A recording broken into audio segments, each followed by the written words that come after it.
kooxda kubadda cagta Liverpool oo 14 ciyaartoy kaliya ay u joogayaan iyo dirsanka ciyaartooyda boorsooyinka ka xiriir doona garoonka Anfield. Waa warbixin aan ku eegi doono muuqaalkani ee ugu horreyn soo dhow daawade, waxaana kaa codsanayaa in muuqaalkan aad leegta la dhacdo sidoo kalena aad noo sii shirgarayso.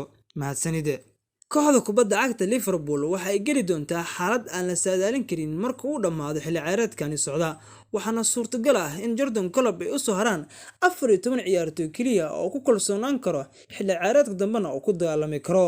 Redis oo horaantii xilli ciyaareedkan ku guuleysatay Community League ayaa filaysa in uu tartami doonto dhammaan koobabka oo idil, balse mar hore ayay macsalaamin qaarkood oo qayb u ka yahay fakaabkii liibkaabkii horyaalka Premier League, maadaama kaalinta lixaad ee kooxdani ku jirto ay ku adkaa doonto in uu soo baxdo UEFA Champions League xilli ciyaareedka dambe iyo karjo dhigay horyaalka Premier League in ku guuleystaan.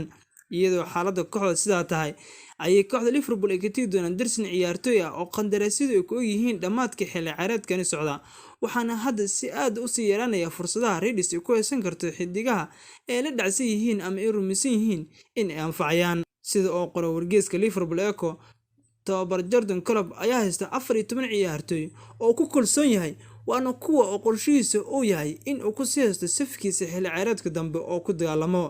xidigahan oo ah kuwa Liverpool ay habto inay sii hayso doonta haddii aysan dhicin waxyaalo aan lagu talagelin oo ku soo booda ayaa waxa ay kala yihiin Alisson Becker, Van Dijk, Ibrahim Konate, Thiago Alcantara, Mohamed Salah, John Henderson, Gagba, Elliot, Luis Diaz, Diego Jota, Andy Robertson, Darwin Núñez iyo Arnold.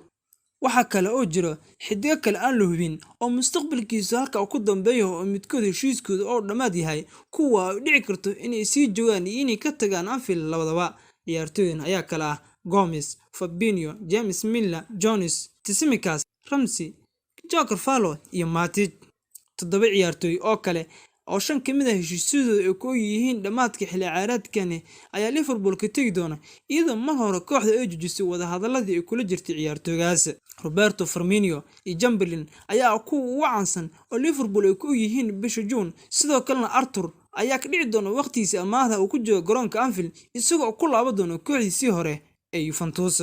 intaa kaliya kuma eka, balse kooxda kubadda cagta Liverpool ayaa dhowr kale ciyaartooy oo kuwii aan hore ku soo xus aan ahayn ka tagi doona. kooxda kubadda cagta Liverpool ayaa geli doonta xaalad kale oo aad u daran marka ay iska bursay ciyaartooy oo idil kaliya ay u soo haraan 14 ciyaartooy.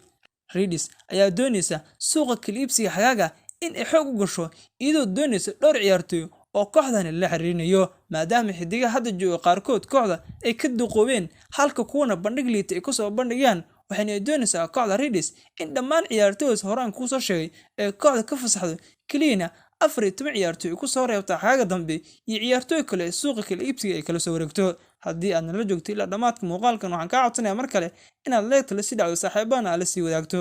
mahadsanid.